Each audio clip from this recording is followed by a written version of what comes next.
Bona tarda, és 21 de març, són les 3:35 de la tarda. Em poso en contacte amb vosaltres per tal d'actualitzar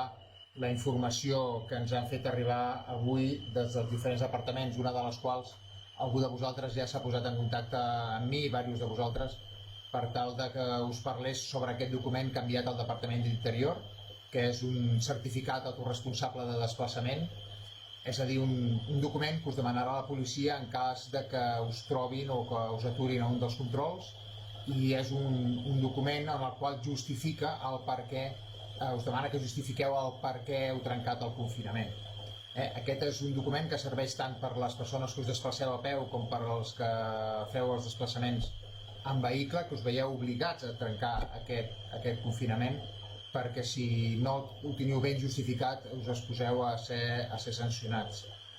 Tingueu en compte que aquest no és un document obligatori de portar a sobre, no és obligatori, sí és recomanable. És recomanable que el porteu perquè així amb aquest document s'intenta facilitar la feina de la policia en els controls que s'estan fent arreu i també a Sant Feliu. Us informo també dels controls que s'estan fent a la ciutat i que portem fent des de fa dies, en els quals, per exemple, en el dia d'ahir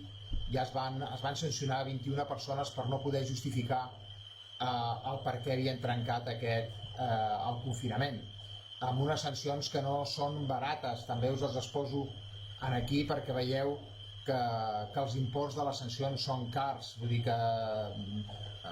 l'obligació d'estar confinats crec que s'ha de respectar al màxim possible.